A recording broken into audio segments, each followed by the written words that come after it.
Good morning, folks. Welcome to Talking Point. Sean Michael Small here, alongside my co-host with the most. He just can't do it like how I do it, unfortunately. Mr. Gitan. You care to rephrase that?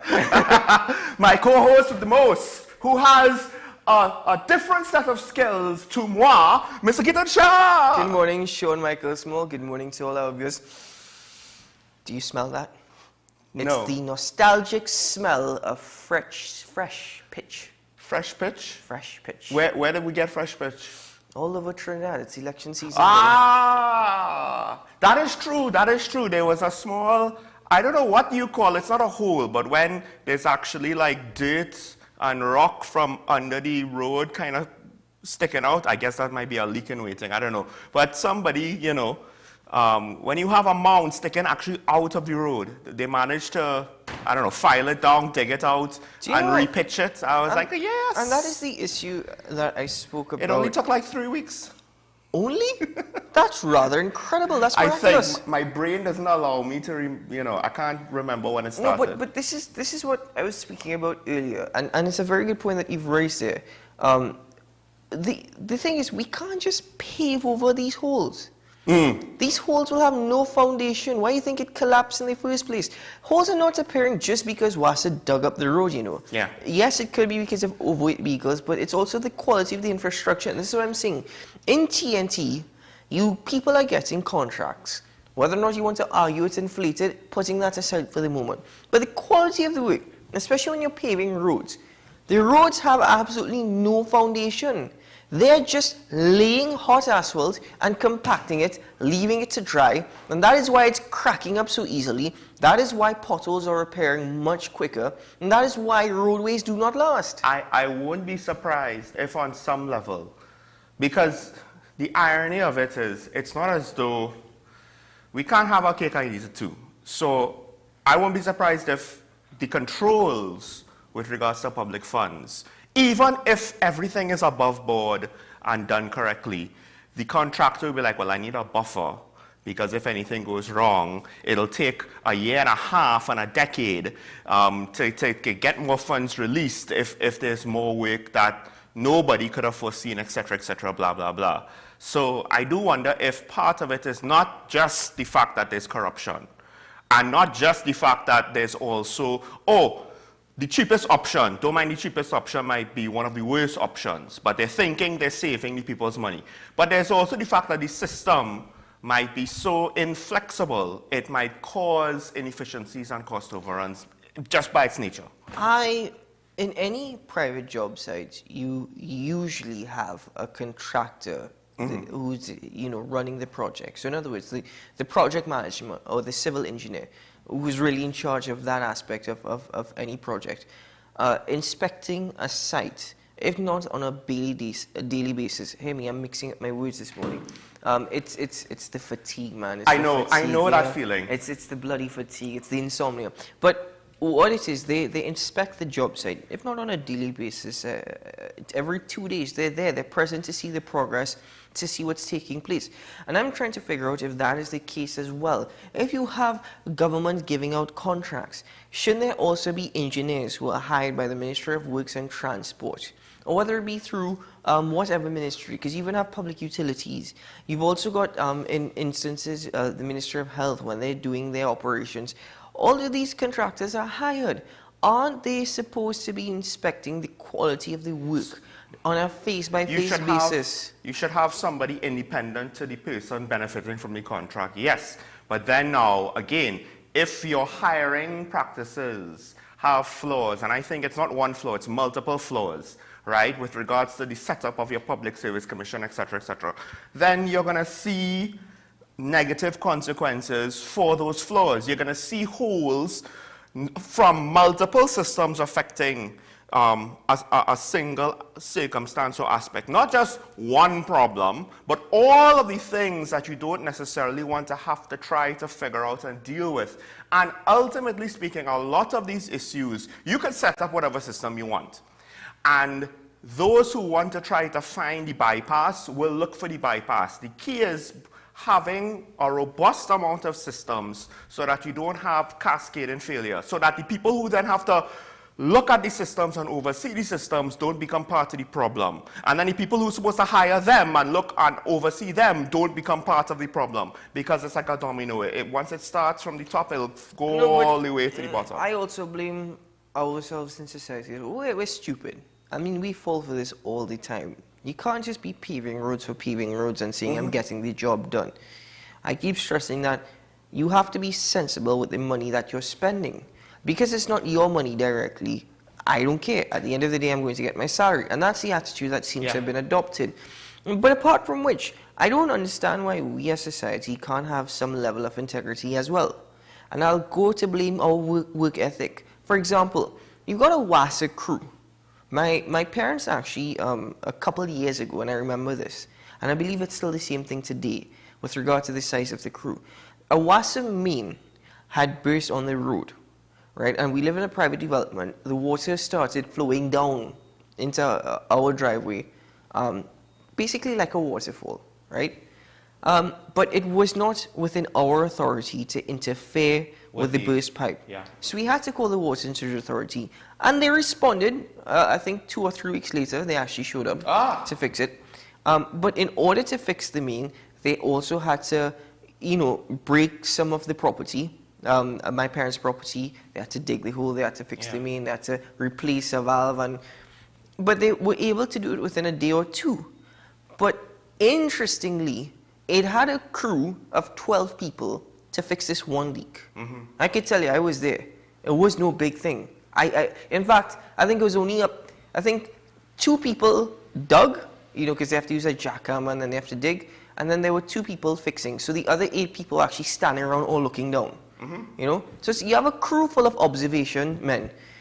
Then when it came to actually repairing now the damage that was done from trying to fix that leak, they couldn't do it that day. They had to come back, and they did come back. In all fairness, them they did come back and they did do good work. But it was another crew of 12 men to mix concrete, to cast, and of course to lay plaster. And I couldn't understand, why is it taking 12 men to do the work that any private contractor will hire 2 men to do?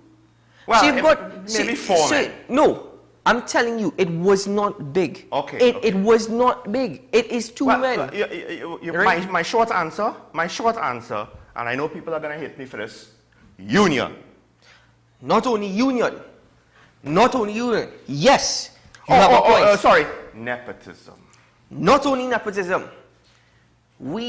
I agree with some of the statements that ministers have made. We have used these state enterprises and companies as way of just hiring people and giving them a government job. Yeah, because you want the unemployment rate to be low. Exactly. So the thing is, a government's job is to actually help create opportunity, whether that be in the form of a job. But because we've bloated these companies that are sucking up all our funds and expenses, we have bloated crews that give you subpar, shady work. That is where we're losing our money. So the mere fact is that we've had ministers making these comments. If up until this point we have not been able to resolve it and fix it, and it's something that doesn't happen overnight, and there's no easy fix, because you're right, you have the industrial court, you have unions, that's going to take a lot. But nothing, as far as I'm concerned, there have been no strides to fix these things, and all of that to me is the reason why we're in the mess that we're in. It makes me think, making me think. I understand the government's position on Petrotrin. You might disagree with the reasoning for shutting down the refinery, blah, blah, blah. But I understand the basic premise of it. And it's making me think now, the reason why they shut down Petrotrin was just because, look, it's probably going to take public sector reform to solve that problem. So shutting down Petrotrin was the fastest, easiest way to try to solve it. Did it really solve it? Probably not. We'll see when Heritage may or may not have the same issues. But they did it with Carl, they did it with Petrotrin, WASA is supposed to be next, and it's taking forever, and you can't tell me that's a healthy public utility. But in what little time we have left, let's just do a quick fire. I know, let's do a quick fire of the daily review.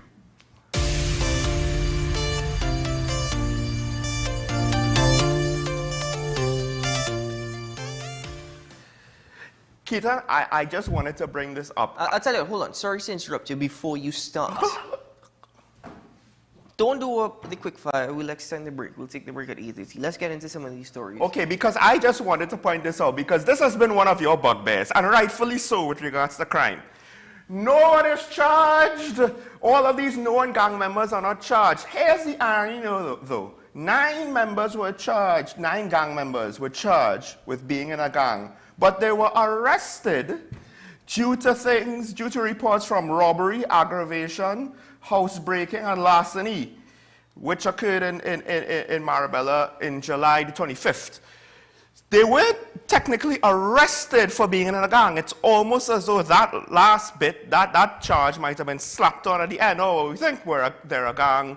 We'll charge them for being in a gang. We might not be able to prove in a criminal court of law that they're in a gang, but that's what it looks like to me. The 9 accused appeared in the San Fernando Charge Court. Charges of being members of a gang, 3 counts of robbery with aggravation and housebreaking and larceny. One was actually also charged for driving without a license as well as a certificate of insurance. It'd be very funny if that's what got the ball rolling on all of the arrests. Another was also charged for driving with a stolen vehicle. Okay, well okay. Yes, I forgot about that one, yes. Anyway, but I think this is beautiful news. This is wonderful. Wonderful in the sense that I need some clarification before people jump on my case. One, finally, we're seeing some legislation that has been sitting there being utilized. And if it is utilized properly, should the police have enough evidence? Because they've been charged with being members of a gang, so they haven't been charged with being suspected of being members of a gang. Well, I don't know if legally that's... Put it this way. There's no wording saying suspected. They're being charged with being in a gang. Yeah, which means the TCPS tells me, okay, we have enough evidence. And that's great. I think that's good. I would like to get more news like this. Yes. And you know what's even better? Do you know what's even better? The matter was adjourned. But not until July of 2024 or January of 2025, but until August 8th, 2023. Yes.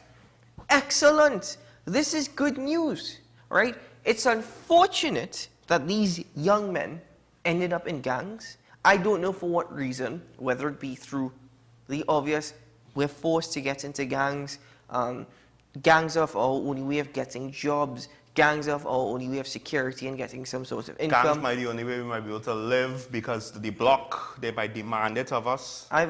Yes, that has also been an argument. Many a times I find it's a choice that you make, right? It's a choice that you make, and these gentlemen, for their choices, are now paying the price. I'd like to hear more of this. I honestly would like to gain more of these news. Well done to the Toronto Police Service.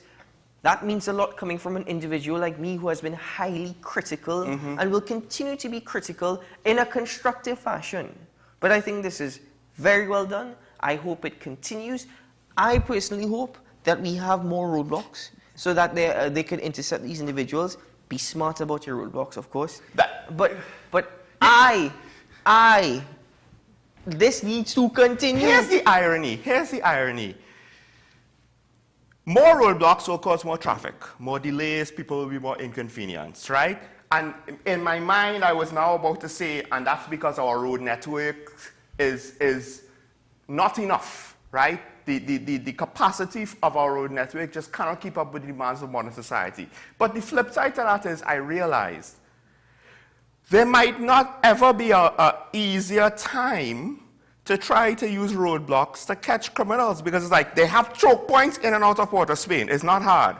You know, you set up roadblocks in 2 places. You basically prevent anybody going east. You set up roadblocks in about 1 or 2 places. You prevent anybody going west. You steal in Port of Spain, at least by vehicle, right? Tell me you can't catch somebody in that respect. The thing is, how? Right? How is it? You don't even, roadblocks was just one example. But my point is, our small, low capacity road network makes roadblocks easier, makes roadblocks more effective, and yet somehow it's not being done. It's not getting results. And yet, funny enough, if you were to have police officers actually patrolling highways at night or have them stationed at various points on the highways, and the TTPS cannot tell me that they are stationed on the highways, because if they are, you all are doing a very good job at camouflaging yourselves. Nobody sees you, not even a flashing light. You have people drag racing on the highway. In fact, and people racing, right? who they are, who they're supposed to be chasing, don't see them. Put it this way, let me not get too carried away. We have something in Trinidad and Tobago called hotspots, right? Now, they probably have them away as well. I really don't care about away. TNT is my home. I care about TNT. You have something called hotspots, right? Why do we refer to them as hotspots? If they are hotspots because of criminal activity, if it is that you have state institutions such as TT Post warning their members not to utilize certain numbers on their uniform, don't wear this, don't wear that, be careful where you're walking at this time. My thing is, you have some level of intelligence of knowing these are where gangs have the majority of their activity. These are where gang members are located. So where the TTPS in doing that? Here's a controversial thought, right? Because in New York, it is said, while controversial and accused of being racist, stop and frisk works. It's just that it seemed to disproportionately target a certain demographic more than any other demographic. Now, in TNT, there is a potential for it still being potentially racist or looking racial. No, listen. But should we have stop and frisk? You go into the hotspots, you see a fellow walking down and he look like he might be trying to hide something. You're opening up a whole set of different discussions, because my response to be is, listen, no matter what you do, society now responds with everything being racial. Every single thing now in TNT is racial. You remember my experience I was telling you about? That a member of my family was asking Let's not go there because you're going to blog asking. We don't have to go there, but the point is here in TNT, even if you implement something like that, everything in Trinidad and Tobago is racist. I told you, look at it was on social media. Police were actually arresting an individual whom they suspected to be out on a warrant. A warrant was issued for that individual. You hear a lady in the background saying, how are you so? How are you treating the man? Or you just want to make a papi show or something like that. Or you just show the warrant. And I'm just here like, as far as I'm aware, the Trinidad and Tobago Police Service don't actually have to have the warrant on them when carrying out the arrest. So you take them to, but this is the attitude and mentality in TNT. So you can have stop and frisk. You're always going to receive some level of pushback. Because as much as we complaining and crying and we're stressed out about crime, believe you me, I'm stressed out about crime and what's taking place. Simple laws, one, the TTPS don't enforce. And two, the citizens of Trinidad and Tobago need to buck up as well. They need to buck up as well. I will be critical of the government every day, but I will also look at myself in the mirror, and I would also look at others and be like, listen, all you're complaining, but all you're doing wrong. And when people are doing the right thing or doing their job, you're getting vexed. This is, here in TNT, that is the mentality. So it's just a waste. The other thing is, for people who want to reach the stage of light them up, I think then we might as well do something that might seem more controversial but has less to do about the potential of killing another human being. I'm just saying that should be on the table. Maybe at the end, after much discussion, it's taken off the table. Nothing wrong with that. But the state that we've reached, where a politician could go up on stage in full view of the public and basically imply with suggestive language to utilize extreme violence to deal with a home invader off the bat, right? And encourage more violence. That's an interesting spot where we've reached. I will tell you, I disagree with any politician standing on, and I've said that, I ain't going to repeat myself, right? Okay, good, fine. Thank you for that. But anybody who is invading my property and is putting my family at risk, I will always do what is necessary to defend my family. And I would rather a controversial move that might potentially stop frisk a guy trying to transfer an illegal gun, right? To catch that gun before that person and his friends or a group from his block decide to go and invade a home and either kill the occupants or the occupants kill him. I'm just saying, No, that seems like a better outcome to me. I think that in an ideal world that will be the case, but the Trans Tobago Police Service have difficulties in catching flies. So to be quite honest with you, Sean, that's true. In an ideal world, yes, what you're suggesting and what you're saying, sure, no problem. This is what I meant when I said all the other systems fail. Look at TNT and look at these states in Trans Tobago Police Service don't enforce the simplest, the basic of laws. They don't. Hence why Port of Spain looks so dirty. I want to move on to the second story, so at least we get into one more. No, Port of Spain dirty because it just have dirty people in Trinidad who do not care and will drink a bottle, eat a sweetie, They should be fined. They should be fined, but at the same time, people need to be responsible. So, now, another story which is new. The story itself, I'm not too concerned about it, and that is the wife of Gary Griffith, Nicole Dyer Griffith. She has, I believe she said this before, but it has come up again in the news that her phone and her husband's phones are being wiretapped, right? So a judge apparently basically said, I need evidence, otherwise this claim goes nowhere.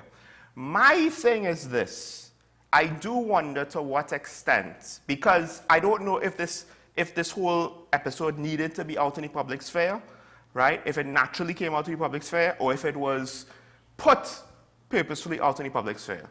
My thing is this, is it time that we start to maybe, you know, frown upon or do something about politicians who just, well, they make claims that don't actually, they make claims about something that should be legal, but nothing could be done or is done. They don't even push for anything to be done with regards to advancing legal proceedings. You have me confused with that one. Could you rephrase your question? Politicians just make a claim. They throw a claim out to the public, right? The public can't unhear the claim anymore. We can't unhear wiretapping. And unfortunately, in my opinion, it's not unreasonable to believe that the government might be wiretapping people politically, political rivals of the current administration, right? It's not unreasonable to believe that. But there's no evidence. But the public hears it, despite the fact that it can't be proven. So instead, because you can't prove it, I'll just throw it out into the public. And we've seen several high-profile instances of that within the last couple of months. I'll throw it out in the public to sully someone's name, right? But it's not proven. So what we as the public are supposed to do, some people will run with it, for better or worse. And I'm starting to get tired of politicians who do this, right? One even went so far as to try to use the protection of his legislative body in order to get his task done. The Prime Minister has done it. The Leader of the Opposition has done it. I'm getting fed up of it. Boy, you only know getting fed up of it. Well, so I've lost my accent getting fed up of it. Some people think I have an accent. Anyway, to me here in TNT, and oh my goodness, I'm stressing about this as well. Well, first of all, could you believe this claim to be true, yes or no? My thing is, if you're going to bring a case before the courts, the very first thing that you look at is any evidence that you have. The mere fact that there was no evidence before filing a claim makes it rather peculiar and odd to me. But more so, the attorney at law representing Mr. Nicole Dyer Griffith, Martin George, no stranger to WESN, he claimed that his client filed the case after he wrote to the current police commissioner, Earl Edward Christopher, seeking confirmation whether her phone had been wiretapped. They received no response, so they brought the case. Now, I'm wondering if there was a different procedure that could have been brought forward, rather than bringing a case against the police. You know, whether there's another procedure in order to get information from the police. Don't such exist in Trans Tobago? You know, right?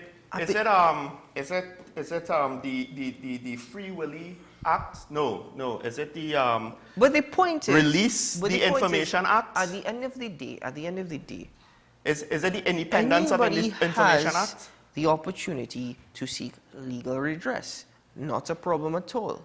But the thing is, based off of the story and the information that we have, Nicole Dyer Griffith bringing forward a case based off of word, received a word that allegedly McDonald Jacob was tapping it. No. It is, she was told that someone told someone. It's like a string. It's like 3 to 4 people deep of this, 6 degrees of separation. I cannot say for Of hearsay. certain that the government is not wiretapping. Sure, they might be tapping your phone, they might be tapping my phone.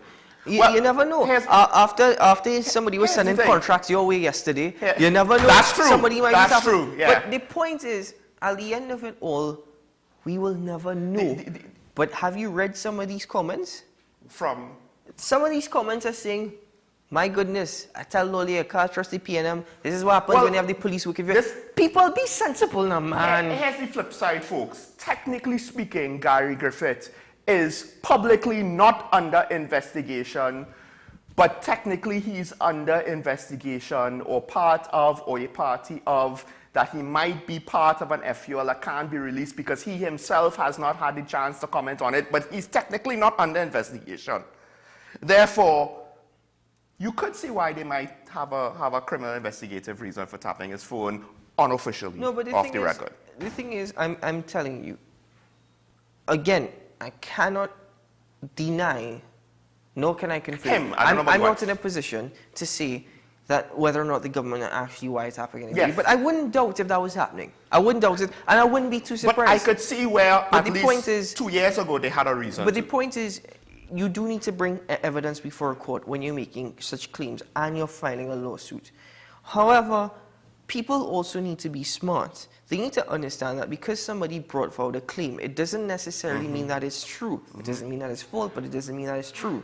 So jumping again on a political bandwagon, I mean, politicians know exactly what they're doing sometimes when they make comments, when they file lawsuits, when they send pre-action protocol letters. Foster Cummins sent a pre-action protocol letter to Senator Jayanthy Lakshmi and, never took any action following that. So, this is how it works. It's just wasting time. It's feeding the pockets of lawyers who are just getting wealthier. While us here, sitting on this program, have to bring some level of sense and understanding in honestly analyzing the stupidity and, at times, sometimes I wonder, the ignorance that is just floating around in the atmosphere in sweet TNT. I have to remember that. That, I think, should be the new, mission statement of the show. This is Talking Point, folks, where we analyze the stupidity of what the morons do to our country. I believe we need to take a break. I think we need to take a break, but I'm not going to call anybody a moron. I'm not copying. I didn't call anybody a moron. I didn't call anybody a moron. I am not copying any more terms. I didn't call anybody a moron. I'm not copying any more terms. I don't have... The stupidity has to come from somewhere, so it comes from the rhetorical morons. Who could there be? I don't have the money or the access to resources to hire all these fancy lawyers. I will say this. Not all politicians are morons. Just, the ratio might be quite high. May I ask though, not all politicians are morons, but are all morons politicians? No. Okay, good. Just making sure. Let's take a break. I mean, did you see what... Let's take a break.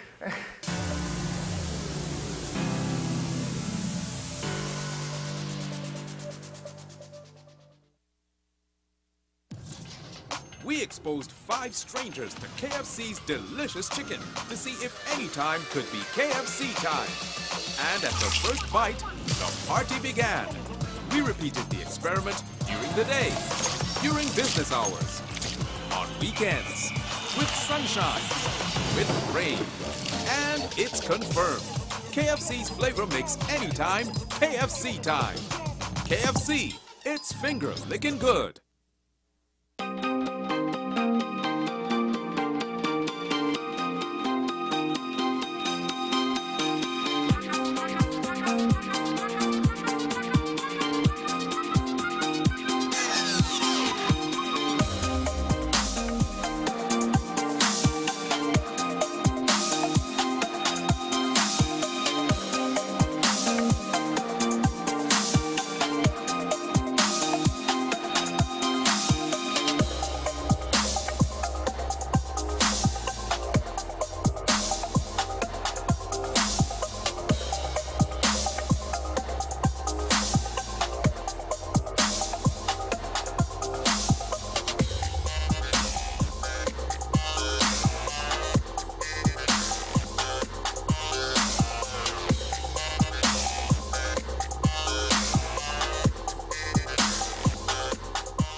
Did you tell your hubby about it, first of all? I did. When you were telling him, did you think that he was going to think differently of you or less of you? I thought exactly that. In case you've missed it, it's an encore of Nicole Larson Live. Relive some of the riveting experiences of everyday people who candidly shared with me their stories, life challenges, stories of hope, and eventual victories. Because he is not like man, because he is the God. It is a promise that we can hold on to. The report came back that she had 2 properly... Eric, behave yourself, no man. 2 properly working kidneys. An encore of Nicole Larson Live, living in victory every day. Every Sunday at 8 p.m. and Wednesday at 4:30 p.m. on WESN. Join me, Dr. Nalini Kokram, on What's Up Doc, where we discuss all your burning questions concerning health. Trinidad and Tobago is among one of the highest risk group of patients that develop this form of genetic breast cancer. What I'd like to take home from a short interview like this, screening. You must screen. Because it's silent. It's silent. Yeah. And because it's silent, you don't know it's there. What's Up Doc, every Tuesday and Thursday on WESN, Content Capital.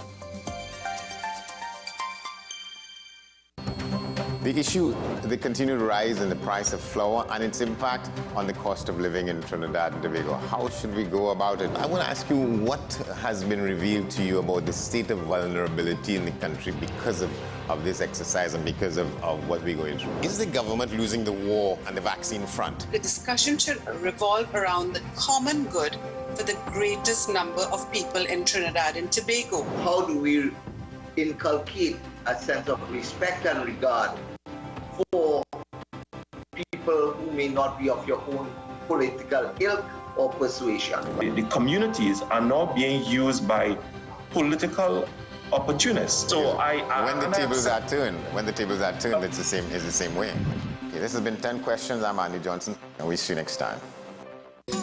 Take some time for yourself or spend some time with the family at Sandy Point Village Hotel.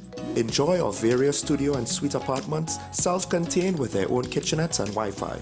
We also have our famous 100-foot swimming pool and our beachfront restaurant, the Steak and Lobster Grill. And our location in Crown Point puts us near the center of activity from the nylon pool to the local nightlife. Call us and make your reservations at 639-8533, 389-2378 or email us at sandypointvillagehotel@gmail.com. I am Rondell Donowa, attorney at law and host of Strictly Legal on WESN Content Capital. Strictly Legal is a legal program geared towards informing you, the public, of your legal rights, responsibilities, and remedies. So be viewing Thursdays 10 a.m. to 10:30 a.m.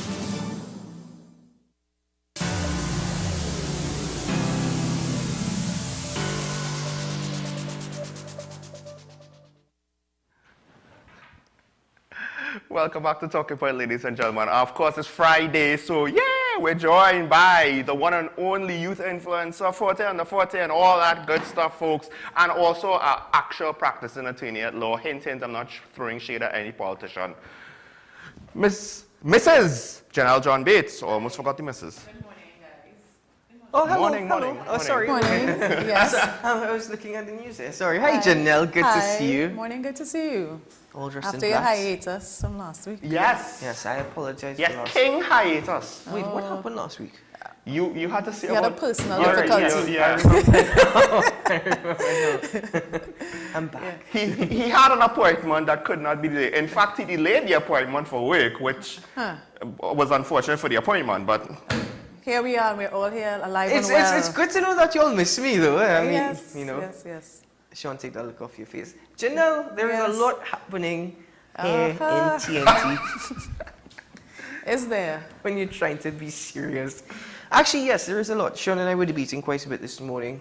Lots of it surrounded local government elections, topics that have been raised that do not necessarily involve local government elections. I have interviewed 4 local government candidates, 3 who are incumbents, and the majority of what they talk about, and it could be that the people are talking to them about this, but the majority is national issues, crime being one of the big ones. Guys, you're putting me on the spot today. I thought Well, we were taking a break from the politics today. I'm just saying, we don't necessarily need to go to crime, but that overall topic of local government elections don't seem to be about much local government issues. I mean, crime is a local issue. I mean, it doesn't fall neatly into the general what we understand about local government in terms of roads but local government is about your community, and crime affects every community. But from a local government perspective, I don't know how much councillors can do except probably encourage or assist people with forming neighborhood watch groups. Beyond that, I don't know how else crime falls within their remit. Organizing those groups, encouraging you just said it. Police.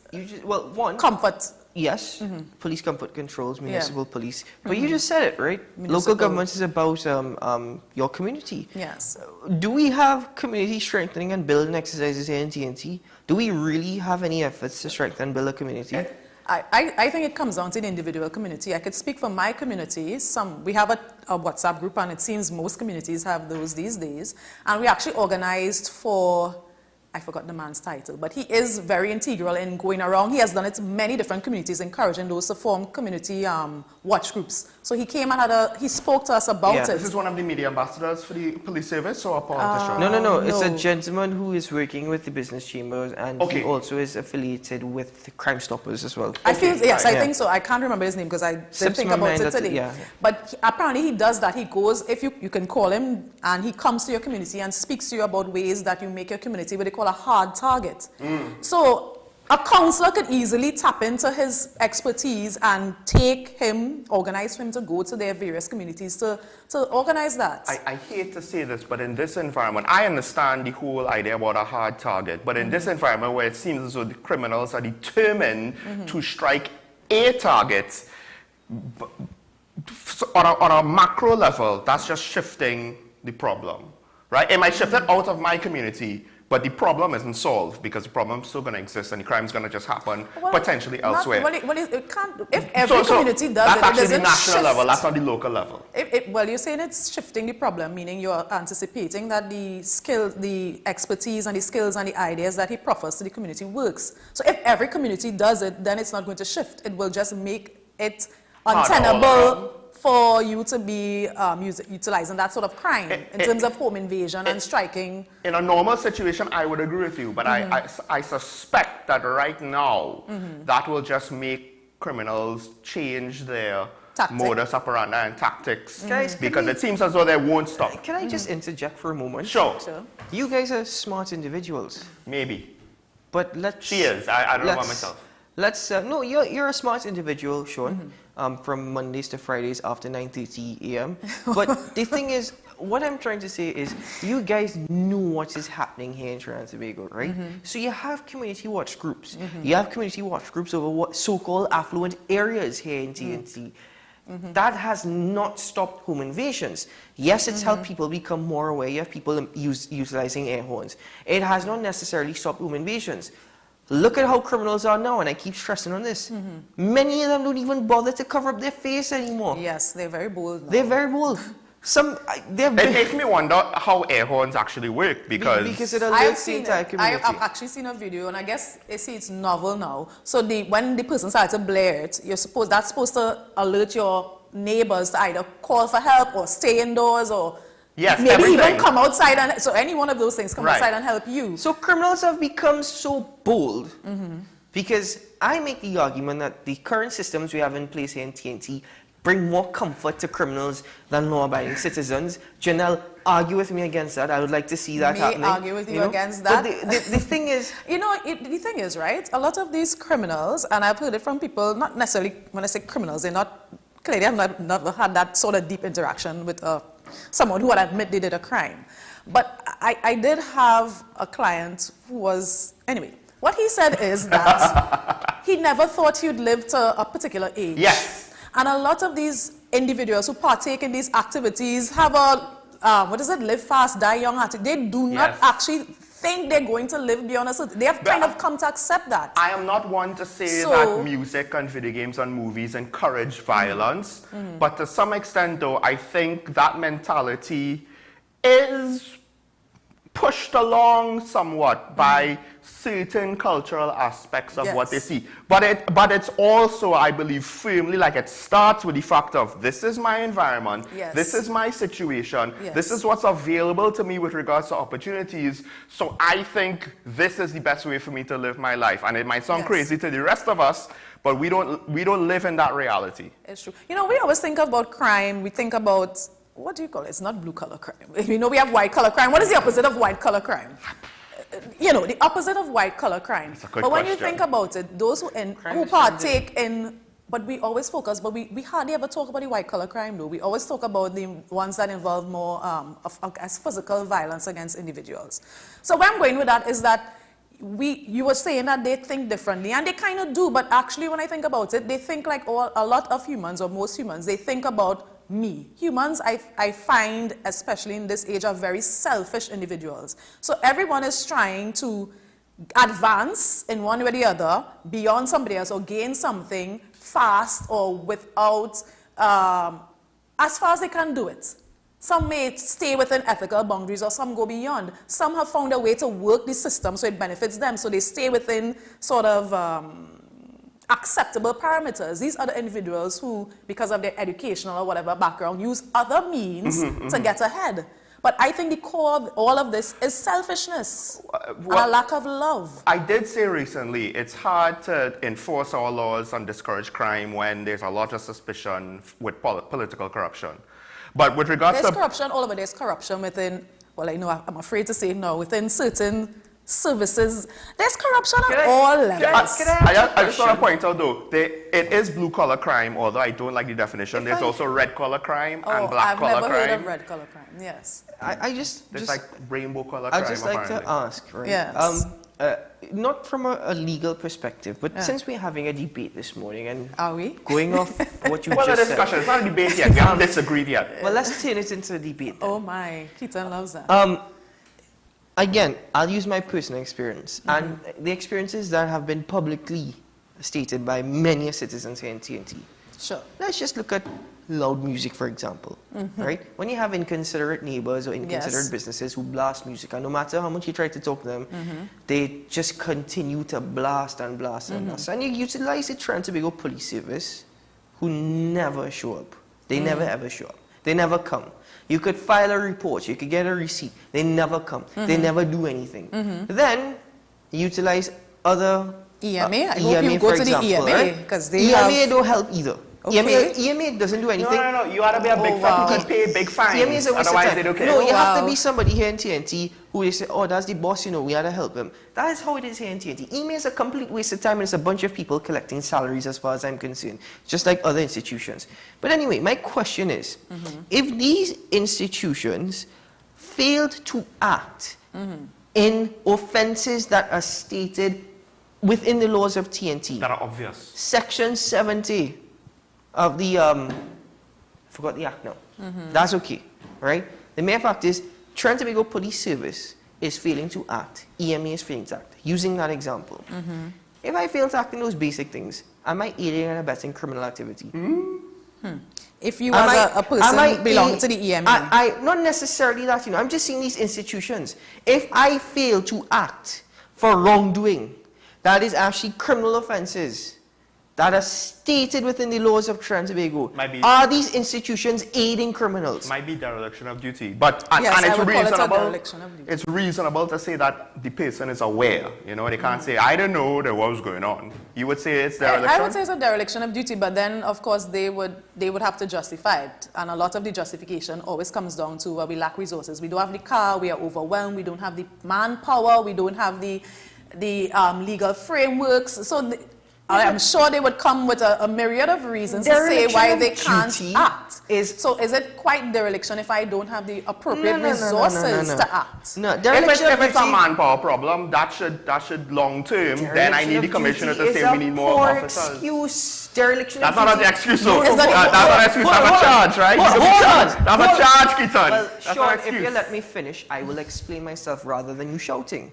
The point is, dereliction of duty, us mention it here, is me seeing as an excuse. Reason simply being is because it's accidental.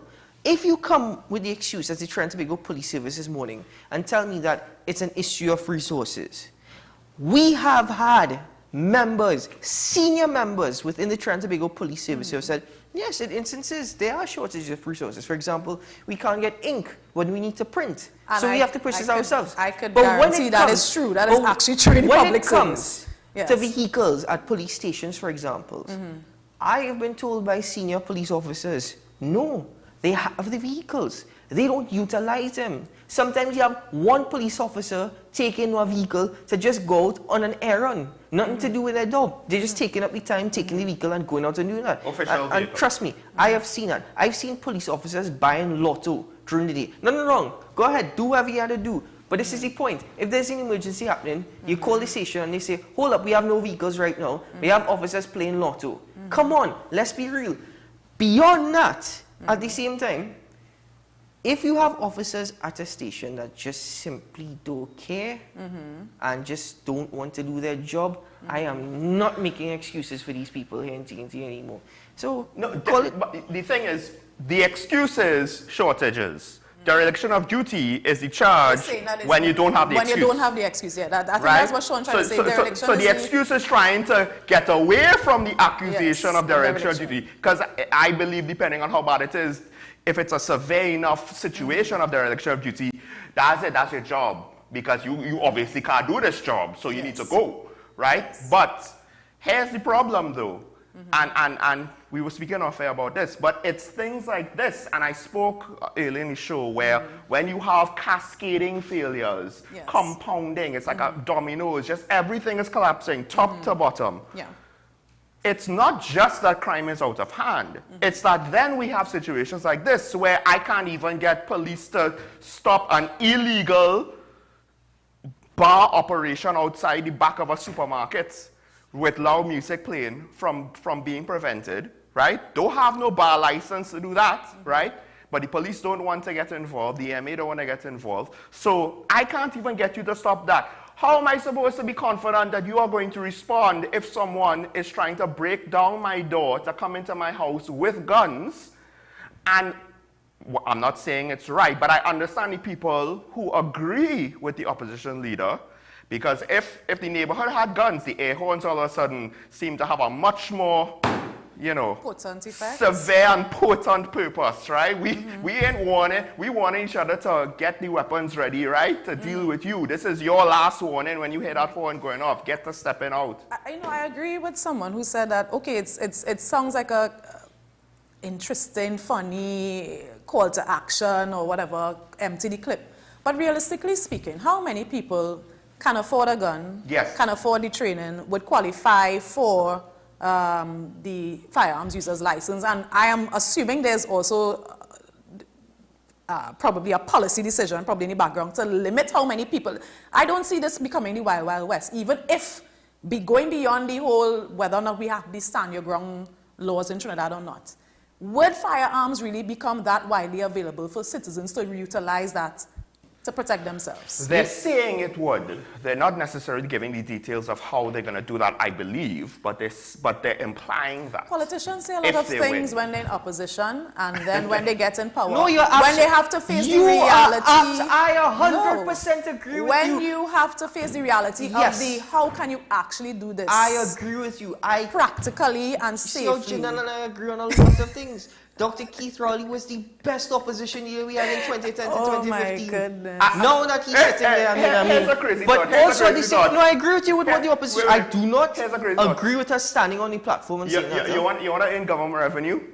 So every confiscated gun you have, you register it and then you sell it to the public. But you also... you get revenue and you take guns out of the hands of criminals. My question is, why are we confusing the public, and we meaning the politicians, by speaking about all these issues that have nothing to do with local government? This is a local, because all of this is coming out of the upcoming local government elections. The unfortunate reality is it seems as though, and Karen said it, and I think maybe now that it's said and been acknowledged, it's actually pushed it further towards this direction. It was meant to be more like an analogy, but it's actually now, I think, becoming more of a reality and a truth. This seems to be a dress rehearsal for the general, and it seems as though now it's reached a point where everybody is like, well, for all intents and purposes, if it's going to be a dress rehearsal, we ain't going to waste our time about pothole in the road. We got to talk about the big things. It has always been a dress rehearsal. It has been constantly said ever since I remember. But now the issues are even local government general elections issues. have always been addressed. Now, They've been a way to test the popularity of the different parties, but now the issues spoken about seem very much Janelle, national I 100% issues. agree with you, and it comes from both sides. It's not coming from one side. It comes from both sides. Yeah, no one's focusing on local. Exactly, no one is. Well, I would say that. Have you actually watched any of either parties? I have. Monday night I the PNM's And different... the strategy that the opposition is utilizing, right? Hold on. We focus on the opposition's comments. The strategy that the opposition is using this morning, at least I think, if I'm to interpret it, is because I'm in opposition, I am going to highlight the failures of the party that is in central government.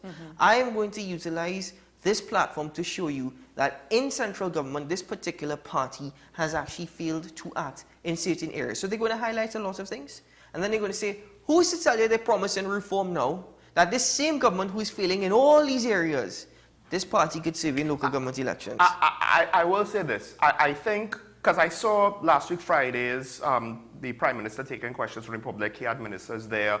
They kept telling the public, you know, we're here to talk about local government. The public pushed it more into the national conversation. It does make me think, and now there's, I guess there's more credence because to be fair, I saw it happen, right, at an event. That it's the voters kind of pushing the politicians in that direction, at least to some extent, and they're responding, maybe not in the best way, but they're responding to what, you know, feedback they're getting or what stimulus they're getting. Well, I know we have to go on a break, but I think it's also a matter of education.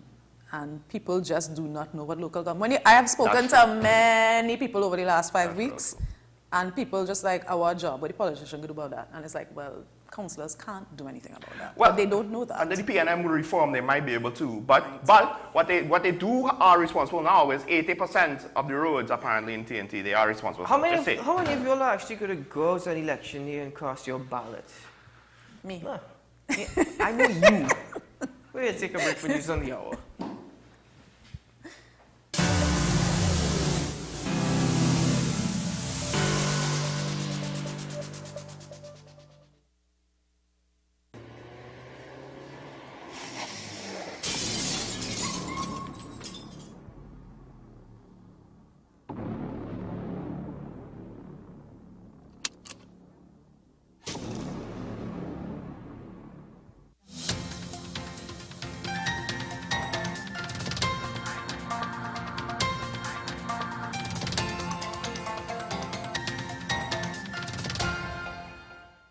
Here is the WESN News on the Hour. I am Sira Ali. Thanks for joining us. Here are the headlines. Letter of appointment presented to chairman and members of the Land Settlement Agency. 60-year-old dies in car crash in Aruca. Aid held, 2 firearms, ammo and narcotics seized. Regionally, government in Guyana hold operations at Chinese landing. Now for the details. The letters of appointment were on Wednesday presented to the chairman and members of the Land Settlement Committee by Minister of Housing and Urban Development, Camille Robinson-Regis. This took place at a brief ceremony at the ministry's head office, South Quay, Port of Spain, yesterday. The new board comprises of Wayne Innes, chairman, Alan Miguel, vice chairman, and other members. As a part of the ongoing operations Blue Line exercises, an anti-crime exercise was conducted in the Eastern Division in the Mayaru district on August 2nd, 2023, between the hours of 3 p.m. and 6 p.m. by officers of Mayaru Criminal Investigations Department, Task Force and the K9 Unit. 8 persons were arrested for various offenses, including 1 female Venezuelan national. 1 Austria Glock 19 pistol was recovered, along with 1 magazine and ammunition. Quantities of cocaine and marijuana were also seized. In a separate exercise, the North Central Division Task Force, with the assistance of the K9 Unit, conducted an exercise between the hours of 3 a.m. and 7 a.m. in the area west of the North Central Division. Officers acting on intelligence proceeded to Monte Grande, where a search was conducted along a riverbank. 1 pistol, 5 rounds of ammunition, and a quantity of marijuana were recovered. A 43-year-old man is currently in police custody following a road traffic accident which claimed the life of a 60-year-old Marlene Pear Hunt. The incident took place around 6:30 a.m. on Tuesday at the intersection of the Eastern Main Road in Arouca. An Express report states that Pear Hunt was driving a white Nissan March west along the main road, when upon reaching the intersection, she came into contact with a white Toyota Axio, which was being driven by the man. The accident forced the Axio into a ditch on the southern side of the roadway, while the March remained on the bus route. Pear Hunt of Maloney Gardens was pronounced dead at 8:10 a.m. that day. Originally, the government on Wednesday evening announced that all mining operations at Chinese Landing, Region 1, have been temporarily halted. The Parliamentary Affairs and Governance Ministry has said that in response to the Inter-American Commission on Human Rights precautionary measures issued to Guyana on July 21, 2023, the government has taken a decision to stop all mining in Chinese Landing temporarily to allow for a more conducive environment to address the concerns of the community and all concerned. But that's news to the hour on WESN. I am Sarah Ali. Thanks for watching.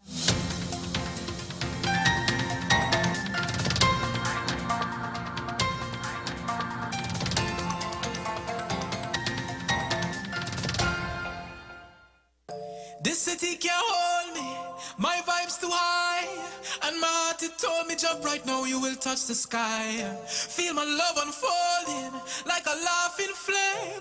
All who did not know me when not done, they gon' know the name. Million people coming down, dancing to a song. Love is life and life is love, blessings from above. Can you feel the love that's in the air? Well, if you feel it, let me hear you say, dancing, moving, moving everywhere. If you feel it, let me hear you say, na na na na na na na na na na, eh na na na na na na na na na. When I lost them, can't find my way. Is your love help me elevate? And when they try to block, I still come again. It's the way you lift me up. I could never give it up, no. This is the way we celebrate independence. This is how it should be done. An event like this brings everybody out. All different race, creed, everything. This is our country. And how is the best way to celebrate our independence? With our national anthem. The vision I had 6 years ago, trying to make people happy. We started this event not to stop. This event must continue. And at independence, we could celebrate it together as a country. Even though the hard things, the struggles, we will always remain together as one people. Thank you.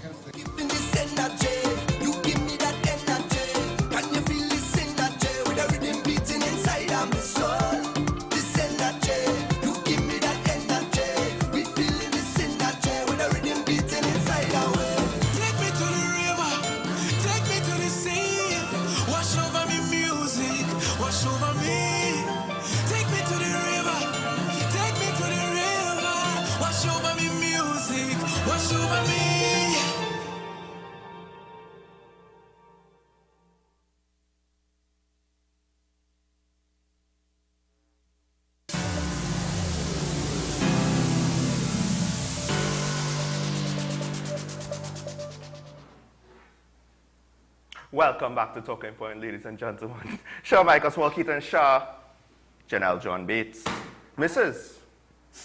Important distinction there. So, of course, now is the time we're on the phone lines. We want to hear from you, the viewer. This is the last day of the week, so this is your last chance to. Well, no, technically it's the last day of the working week. Last day, last day of the Talking Point week, Keaton. Yeah, there you go. Yeah. Right, where we are here to talk about the stupidity of what goes on in this country. I got that from That's what Keaton. Yeah, that's okay. what Keaton, yeah, the stupidity. But he copied it, so you know. I'm just quoting you, my friend. Well, then I'm here to bring a ray of sunshine. All my worst lines are quoting him. I'm just saying, you should have been here yesterday. Let's not go into Let's not go So, into folks, let's open up the phone lines. Now, if you just happened to see yesterday's show and want to have a nice laugh, because it was not meant anything maliciously, you can call in and have a nice laugh and share with Janelle what happened. But if you want to speak about what's been going on, especially with regards to local government elections, I think more and more, do you agree or disagree with the direction that the debates have taken place? Because it's 10 days away, folks. Yeah. It's 10 days away, and I do feel as though all of these candidates at this point, they're just there to fill slots because it's really a PNM versus UNC, and whatever happens on the ground happens on the ground. Well, with one exception that I believe one of our callers, he did say his local councillor, this might be him here, his local councillor seems to actually be doing a good job, and he will be, I assume, surprised. Listen, this caller lives, from what he describes, the best part of Trinidad. Yes, okay. the one place where things actually work well. Not everything, but some things. Good morning, caller. Good morning. Good morning. Good morning. Morning. I was now speaking about you, caller. Yeah, I don't know if you guys hear me good. Yeah, we're hearing you, Yeah, okay. Morning to you and your guest. Oh, it's a different caller. Sean and Keaton. Good morning. I just want to make a comment here. Yes. The nation is in fear. And Keaton has a good point. That when you call for services, you call for protection, you call for things that the taxpayer pay for, you do not receive those services. One of it, in terms of crime, we do not have a response from the police and do not have a response from the courts in a timely manner. There are so many people in remand yard waiting on trials and all that. So the nation is at a point of survival of the fittest. And the innocent citizenry is now at that point. They don't want to be at that point, but they are being pushed to that point where they have to protect themselves, their property, their children, their valuables. It is not that we want to be at that point, you know. It is that we are being pushed to that point. And so if all those things you will cover, white-collar crime, blue-collar crime, whatever, if those things are not dealt with and we do not have a sense of preservation, then it becomes self-preservation for individuals. And we cannot continue along this road and say to ourselves, listen, we will leave it up to somebody else to do it for us. Because nobody is coming to save us, and nobody is coming to help us, and nobody is coming to protect us. So air horns included, firearm users license included, by any means necessary is where the citizenry has been pushed to. And so if we start pointing fingers, we blame everybody, politicians, this one, that one, the other. But governance has broken down. And when governance breaks down, that is what it leaves us to. It pushes us to the point where, sadly, the spirit of anarchy will exist very soon because people trying to survive and people trying to protect what they have. Guys, have a good weekend. Thank you very much, caller. You too. Do have a wonderful weekend. Another call on the line from San Fernando. Good morning. Hello, good morning. Good morning, gentlemen and ladies. So I was saying local finance is me. Yes. We were talking about you. Yes. I know. You know, this local government election, you cannot say remove the PNM, because that is the mantra. Remove the PNM. And then not tell me what it is you're going to give or you're going to replace the PNM with. And that's the problem. The mantra is remove the PNM, everybody talking about remove the PNM. Yep. But as far as I see, And you all know I am not a lover of PNM, Miss John Bates. However, if you want to move what is there, show me something better. And my issue is what I am not seeing anything better. All this talk is just talk. And I know what bothers me. I listen to Miss Teixeira because I've been holding my tongue on this. I listened to Miss Teixeira in the last two appearances on your program, and she is in the same boat as removing the PNM. And I am still trying. She has some points, but I am still trying. She has not put a proper case forward with saying what the others going to offer when you remove the PNM. That is one. The second issue is this quickly. This issue of crime in Trinidad and Tobago has a lot to do with the society and people. Yes. People in communities, let me say this, if a community is together, it have less instance of having crime and home invasions in your community. My father lives in a part of San Fernando, and I am frequently there, and I lived there before, and I have seen how people have become so disjointed in their community, in the street, that some people don't even know the names of people living in the street. Yes. And that is so ridiculous that you do not know the names of your neighbors because you're living in a street, they are your neighbors. And they would say the person living in that house, and this is part of the problem, you know. We are creating our own problem. You see this thing about hardening your target as they talk about? People can do that in street by street by street, and push these criminals out of your area. It's going to take a little bit. People have to be a little more vigilant. Right where I live, I know everybody. You know why? Because I make it my business to know everybody. Yeah. And that is what being a person in the community or a member of a community is. That is your responsibility, to look after yourself and look after your neighbors. And if you know everybody, then when you see somebody walking on the street, you know that person is from my area. Yeah. And this is what Trinidad and Tobago needs to get back to. Yes. Have a good day, gentlemen and ladies. Ms. Bates, I want to ask you one thing, but next episode about jury, judge alone trials. Okay, no but problem. Put that in your pipe. I'm coming back at you next week. Thank you, caller. Good. Thank you, caller. I was of the opinion of the caller, and I think I am still mostly at that point. That's where I'm at. However, I could see the argument for things might be so bad, let's roll the dice. Why not? Is it going to get worse? I usually hate the concept of change for the sake of change, but I could see the point where if things get bad enough, the country might just force the issue and say change for the sake of change just because, things are already bad enough. Yeah, but the things, the people that you're talking about that people want to change, such as crime, change in your local government councillor may not have the impact that they want in terms of the issues that it seems that citizens seem to be very concerned with. I think this is very much not about local government anymore. This is about we're sending a message. We support these people or we support those people for the general. The last elections we had in this country, they tried to send a message. How that working? I would just like to stress on the second point how is that working? Oh, good. How is the change working there? So changing just for changing's sake is never a good idea. That's like changing one abusive man, you get an next abusive man. What's the point? Yes, but Miss John Bates, what's the point? You're making that comment from the studio. Go to Tobago and make that comment. Tobagonians will tell you we still want this THA assembly. That has been the general consensus. And I have aunts living, and a lot of them live in Tobago, and a lot of them actually did support the change, and a lot of them have changed their mind now. I have heard that many people, well, not many, but there were voters for the PDP who voted for the PDP knowing or expecting to not necessarily vote for the PDP in the election afterwards. Right?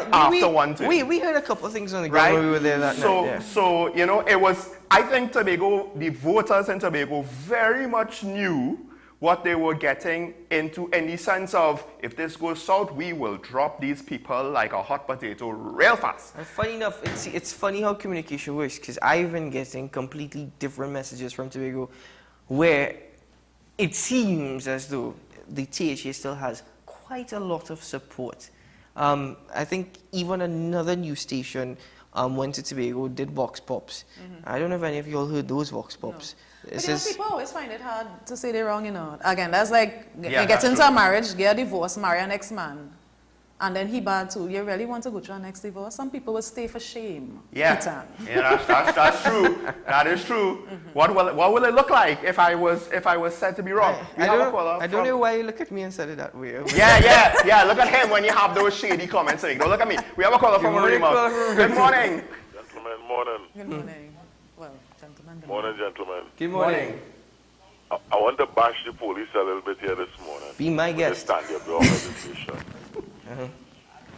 Now, when we had, right, where the road was cordoned off and people were robbed in the vehicles, we had an officer coming on the TV and saying that everybody could be arrested.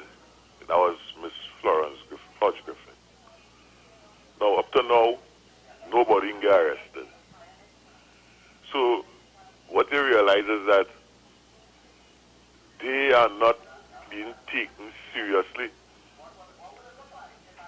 So when things happen now, they start to complain. Yep. You understand? So the people now, over a period of time, they will lose respect for them. I think they already have lost a great sense of respect. So when you in your house and bandits come in your place, and then you tell them about excessive force, you under trauma and fright. So once you get the upper hand on them, you're going to do it. And I personally believe it's time somebody come out and tell the nation what is the policy on giving out guns to people, why it is they don't want to give it out. Come out and tell people. Don't hide and block. All right? Have a good day, gentlemen. Thank you very much. Also, it brings up another topic at the back of my head, which we should not get into, but what's going on with the Brent Thomas case? Well, so the thing with why I think they don't want to give out guns, they can't control the guns that are here already. You want to put more guns in the country? How will they manage this situation? I think it's beyond them on various levels. That's my opinion. We have a caller from Diego Martin. Hello, good morning. Hi, all. Thanks. Good morning. Morning. Keaton, please don't be upset, but I'm sorry to tell you that yesterday morning's faux pas did not stop at the top of the show, but continued on, maybe as a Freudian slip, because during your racist rant, you said Mandela referred to us as a rainbow nation. But we know you meant Desmond Tutu. My racist rant. Okay, caller, thank you. Yes, remember? Yes, you were saying we would like to talk about unity. I do the same Rant thing. on racism. I got you. No, I got you. Yeah, thank you. And by the way, South Africa was called the Rainbow Nation. But on the topic of FOPA, I just want to say something, please. Yes. Everyone, particularly people in media, that the plural of P-E-R-S-O-N, person, is people. Yes. It's not persons. Everyone says persons. That drives my family nuts. On Wednesday, I listened to an interview on a morning show where, ironically, the topic was anger management. And the woman said the word persons 15 times in 8 minutes. So that made me like real angry. Persons is archaic and used specifically in a legal context. So people. Thank Please you. say people. Okay? Thanks. Bye. Caller, I'm actually, I'm not upset with you. Thank you for raising it and correcting me. Many a times I do have faux pas. I do. I make quite a number of mistakes. To be honest with you, the last few days is because of a severe lack of sleep and insomnia. But also, when you said racist rant, I got a little confused, so thanks to Sean for clarifying. I was like, Keaton went on a racist rant. I was really surprised. It was epic. He insulted everybody. Well, I was very confused done concerned. You had me a bit confused, but I was a bit stunned. So Sean had to be like, no, your rant on racism. By the way, my last joke was ironic and sarcastic. It wasn't literal, okay? I just need to give that disclaimer because we know that Keaton has his very vocal critics out there in society. We have a caller from Shogunas. Good morning. Morning, caller. You're on here. Ladies and gentlemen. Good morning. Morning. Good to see the lady here today because what I'm going to say today, I have told you on many occasions, but it seems to go through on air and go through you. We have the system. The system is not what being done by government. The system is what they're supposed to do. The priority is law. One must always follow the law. Second, you go to official policy. The top official policy is the cabinet policy. And the cabinet policy has one restriction. It must not go against the law. It should conform with the law. And this is not being done. That is what the system is. The system is not when you have these jokers who break the law. I see you're going back again to the union passion. I have proved to you that one of the most efficient people in Trinidad in doing what is their job is the union. What you expect the union to do is to do the government. I disagree with that. I'm going to to say it right now. Why I don't disagree you with get you. the government to do their job? And my final point, Petrotrin. The problem is not Petrotrin. The problem is why they close down the refinery. The refinery was not making money for one reason. They're bringing two jokified, like the gas, the liquid plants and whatnot, which had been erected in the United States and couldn't operate. When Malcolm Jones decided to bring it here, the permanent secretary in the Ministry of Energy, a man who lectures on petroleum engineering in the University of West Sydney, said, no, that cannot work. They moved him and put him to Ministry of Works to do the main of it. And then when the whole thing brought everybody, well, at least the government sit down and protect Malcolm Jones. Gentlemen. Well, I don't disagree with that part. All right, caller, thank Thank you. you, caller. Do have a good day. We have a final call for this morning from Shogunas. Good morning, caller. Good morning. Good morning. Morning. I'm sorry, but this is not related to government. That's fine. It is in connection with St. Margaret's Government School in Claxon Bay. These children in Standard 4 are being asked to pay for their booklet. And some of these children cannot even afford to buy the books. So how are they going to pay for a booklet? What? That's strange. I've never heard of paying for The booklets children before. are asked to pay for their booklets. How much are they asked to pay? Well, I don't know exactly how much they're asked to pay for the booklet, but the children in Standard 4 were being asked to pay for a book list. This is a government school, and this is ridiculous. So these children have no book list. They're going out to school with no books, and they cannot even afford to buy the books. Well, can I just ask, you heard this from someone else, or you Yes, this is somebody that has a child going to the school. Okay. All right. Somebody close to you, we assume, right? The person is very, very close to me because I am helping them. That's a very strange All right. request. I know a lot of schools, they, of course, Thank you, caller. resources. Thank you, they're caller. gonna say- We're going to talk about that now. Actually look into that You know, after the show. schools We will will. say resources. They will say they have no paper, they will say they have no ink, and this is to offset the cost of paper and ink. Because you know, in schools now, they're asking students to contribute a ream of paper. I think that even started way back when we were in school. When I was in school, they were asking to So I don't know if contribute this is, paper. I don't know if this is a similar thing. It's a couple of things. One, it's supposed to be asking for donation, but usually, from what I understand, the donations are asked for at registration, making it seem like a registration fee. And hint, hint, wink, wink, if you don't give the donation, your child might not be treated as equally as the other that's equals. a secondary school problem. Right? I don't know if they do that at primary school level. So to say now that it's, no, we're going to charge you for something that you're supposed to be entitled to, because again, it is a government school, I do wonder to what extent is it that the ministry is not able to fund all of their schools. But then there's also the fact that, look, the ream of paper, right? sounds reasonable for the school to be saying, well, we just don't have enough supplies. But to what extent is the paper being used for the kids, and to what extent is the paper being used by the staff for non-school related things? Staff and in this case teachers will really take affront to that statement. Eh? I know, but I'm asking a question. I didn't make a statement. I'm asking a question. I would like to ask a question too. Why are school books in TNT so expensive? I think that's the problem with academic books in general. Yeah, I'm like, to me, books are just expensive generally. Really? Because yes.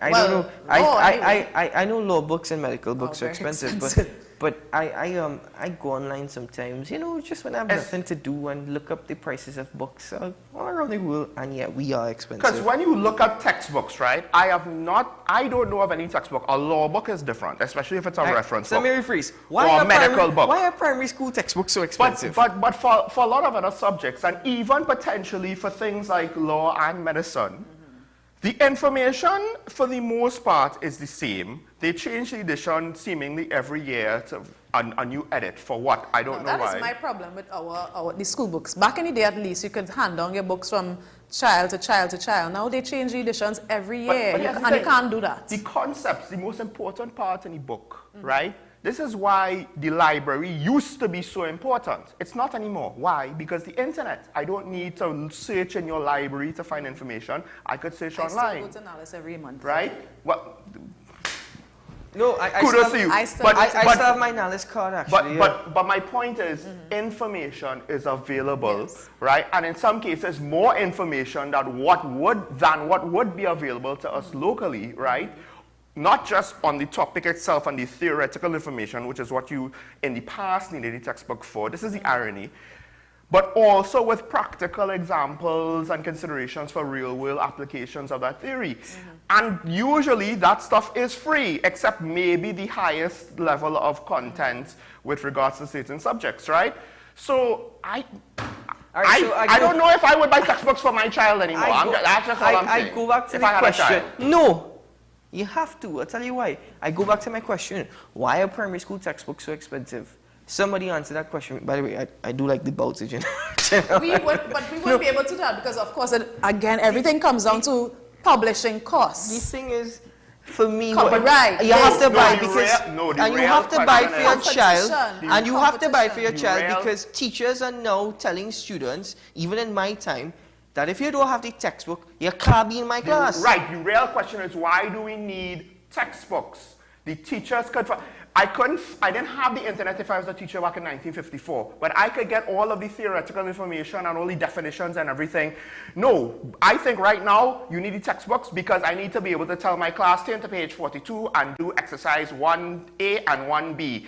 And be quiet while I go watch YouTube quietly in the corner. Again, that's what textbooks are for. I will have to stand here in defense of teachers, proper teachers who care for their students. They will not be happy with that assertion. That's not all teachers. No, it's there not. There have been many teachers who've done that, with online teaching when contact hours were, I think, like 3 hours a day or something. They would spend their contact hours telling the class to do exercises and give information for the parents have to teach the actual topic, you know, at a later date, or to go over the topic with their kids. They're not actually teaching the topic. They just do exercises. I will this say... This is online classes where they weren't there with the kids for the whole day. I will say, though, that I've also realized that, to a certain extent, what Sean is saying has been experienced, where teachers in the classroom, many times, yes, they don't teach. It's all talk, it's chatter, yes, go to the exercise.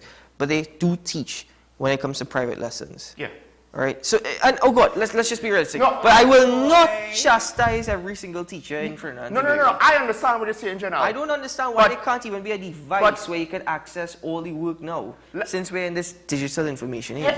Everything, right? More expensive, and that is not accessible to all students, and it requires the internet. The more responsible police officers will not try to defend the actions of bad police officers. If you don't like what I said, teachers, do me a favor. Encourage tutors to clean up your profession. I'm just saying, right? Make your profession a little bit more reputable because we know that there are good teachers out there, but it's almost like oasis in the desert. And this is my problem. I don't like when people make broad brush statements because they tend to make it about lawyers and it's not true. there are always bad eggs, and I believe that the bad eggs are actually in the minority. With regards to teaching, I think it's closer to 50-50. Or more. Right? And you know what? Prove me wrong by cleaning up your profession, encouraging ethical behavior. Don't just sit on the sideline and let tutor mouth off about how much money they're not getting again. Yeah, we only want good eggs. Yeah, why not? Why not? Anyway, that's the end of talking point But for this week. I accede to the validity of your point, though. It is fair. But I'm doing it anyway. Thank you very much for joining us on this edition of the program. Janelle John, it's good to see you once more. Good to see you guys. Janelle was rather quiet today, not too Janelle, you know. Probably this stress. Don't worry, I have a joke to tell you. We need balance in life, and I see you all are very passionate about everything today. So I have a joke to tell you afterwards. It might make you laugh, so don't worry. You have to forgive us. It's from yesterday. We're feeling a bit more stressed. Sean Michael Small, I wish you a good day ahead, and I really hope that many hopes for you, so I really hope they come through. Anyway, I'm Keaton Shaw. This has been Talking Point. No more faux pas, right, buddy? Do have a good day today, and we'll see you again. Hopefully, if things go good, and we really hope that they do. I believe. We'll see you on Monday morning. Bye-bye.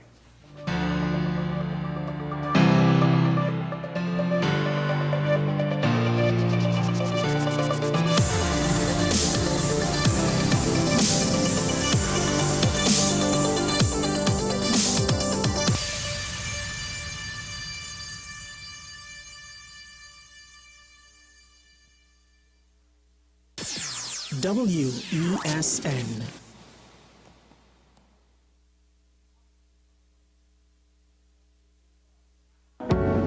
I'm Andy Johnson, and you're watching WESN, the content capital.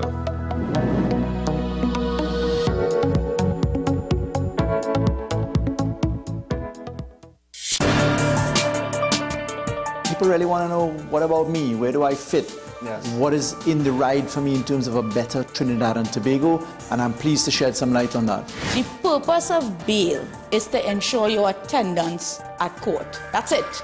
It is not punitive. It is not rehabilitative. We, the police officers, we are professional, and we are here for whenever the survivor is ready to come forward. We have the right to private and family life, the right to religious freedoms and beliefs and thoughts and expression. But these rights are not absolute. Certain rights can be limited.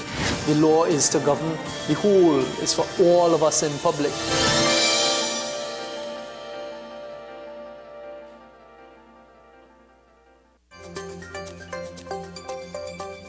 As you age, there is an increased risk of being diagnosed with arthritis, but younger individuals can get affected as well. When you tell them, but no, I need you to move your joints, you need to move it, otherwise it gets stiffer and it exacerbates the problem. There's that misconception that if I move it, it's more pain.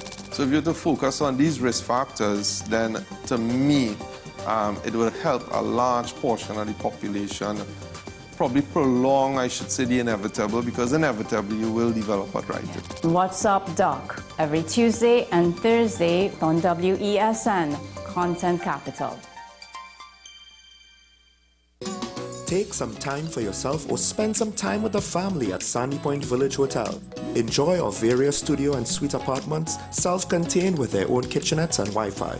We also have our famous 100-foot swimming pool and our beachfront restaurant, the Steak and Lobster Grill. And our location in Crown Point puts us near the center of activity, from the nylon pool to the local nightlife.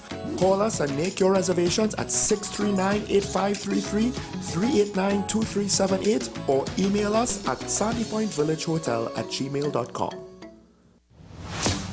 Is it politics? What is it? Is it that nobody cares about sports? The kind of support that sport used to get in the past is no longer here. The thing is, taking a knee doesn't mean that that's the only thing you're doing on it. Right. Taking a knee along with other stuff.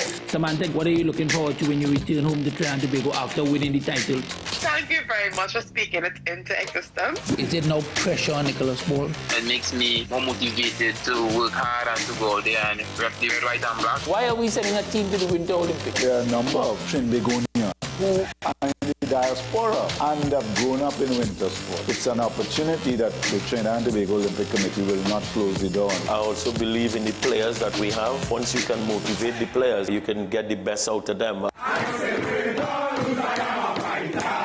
My name is Carl Media. I am the founder and the host of Ever Increasing Voice Ministries. Join me every Saturday and Sunday on WESN, this powerful station, at 9 a.m. on Saturdays, 1 p.m.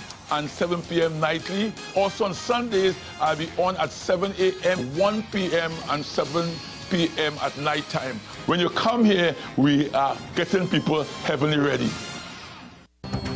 The issue, the continued rise in the price of flour and its impact on the cost of living in Trinidad and Tobago. How should we go about it? I want to ask you, what has been revealed to you about the state of vulnerability in the country because of this exercise and because of what we're going through? Is the government losing the war on the vaccine front? The discussion should revolve around the common good for the greatest number of people in Trinidad and Tobago. How do we inculcate a sense of respect and regard for people who may not be of your own political ilk or persuasion? The communities are now being used by political opportunists. So when the tables are turned, it's the same way. Okay, this has been 10 Questions. I'm Andy Johnson, and we'll see you next time. Young at heart, purpose-driven, patriot even. When you like to party, but are still passionate about discussing important issues, the only place where your needs will be met is WESN Content Capital. This city can't hold me, my vibe's too high, and my heart it told me jump right now, you will touch the sky. Feel my love unfolding like a laughing flame. All who did not know me when not done, they gon' know the name. Million people coming down, dancing to a song. Love is life and life is love, blessings from above. Can you feel the love that's in the air? Well, if you feel it, let me hear you say, dancing, moving everywhere. If you feel it, let me hear you say, na na na na na na na na na na.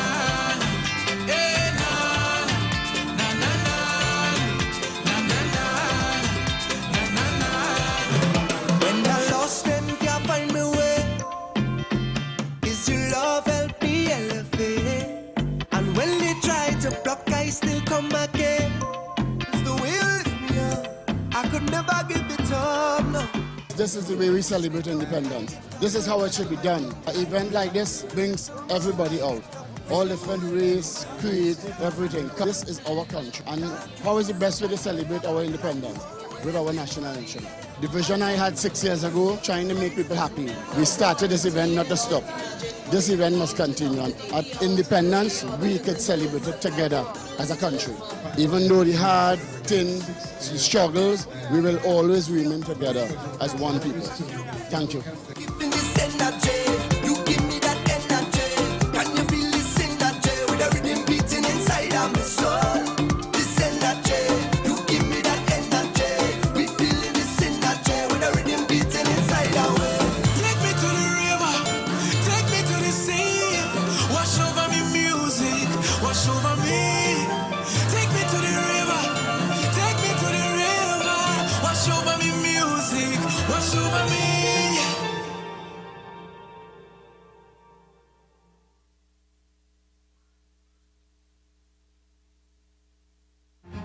We are WESN, the premier platform for Caribbean content.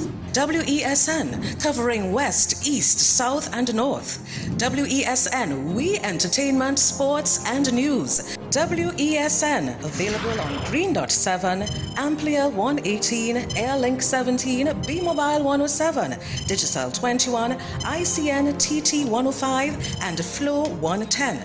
Connect with us at WESNCC or stream online at www.wesncc.com. WESN, your premier platform for Caribbean content.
destabilize and destroy Russia.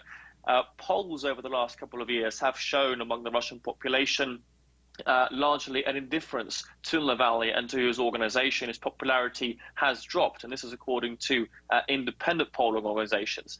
The media today is largely silent on this case.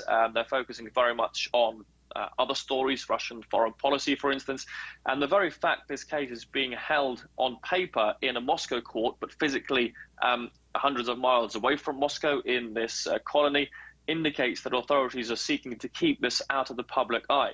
Navalny himself has said he's expecting what he calls a Stalinist sentence. He's quoted a figure of 18 years. And we have to remember his associates as well, Lilia Chernysheva, Rustem Milyukov. They were sentenced earlier this year on similar charges, receiving 7.5 and 2.5 years in prison, respectively, on quite similar accusations. Navalny has accused Russian authorities of what he says jailing hundreds to frighten millions. That's the view certainly from Navalny's supporters, that these charges and these convictions are designed to keep people afraid, to keep them off the streets, to keep them from questioning foreign policy, the Russian policy. As I said, that's certainly not the view the Kremlin takes of Navalny. We're expecting to hear that verdict sometime in the next few hours from Moscow. We'll give you that information as it comes through. All right, Daniel, keeping us up to date from Moscow. Thank you. And finally, a change of pace. It's good news for fans of the pop legend Freddie Mercury, since some 1,400 items which once belonged to him are set to go under the hammer. Well, for those of you worried that they don't quite have the budget to purchase any of the items, fear not, you'll be able to look at those objects for free. This during a month-long exhibition at Sotheby's in London. James Vecina explains. From personal photographs to a matching cape and crown, everything must go. Sotheby's have even transformed their London gallery to resemble Freddie Mercury's former home, as the auction house prepares for the sale in September. We literally opened suitcases and boxes and found things and tried to imagine, okay, where is this placed in the process of Freddie? This belt, it goes with which pair of trousers? The items have all been cared for since his death in 1991 in his West London home by his former partner and longtime friend Mary Austin. Freddie loved auctions. He was not interested in having a museum of his life, but he loved auctions. He bought here, he was well known here, and so she felt this would be this is what he would have loved. He would have loved all this. Lyric sheets, clothes and a jukebox are all up for sale, while the auction house promises that some of the more accessible items will have a starting price of £40. But the centrepiece of the auction is without doubt the baby grand piano, on which the Queen frontman composed many of the band's greatest hits, and which is expected to fetch £3 million. The piano is like the nuclear reactor within the collection, isn't it? So treating it with respect has been absolutely at the forefront of our minds, making sure that it's visible and that people can come in and see it, and see the tool of his trade, his easel and his palette. That's mega, yeah. In all, up to 40,000 items are set to be auctioned off, and a portion of the proceeds will be donated to the trust set up by Freddie Mercury's fellow band members and manager, which supports HIV initiatives across the world. That's the end of this bulletin. Join us for more international headlines shortly on France 24.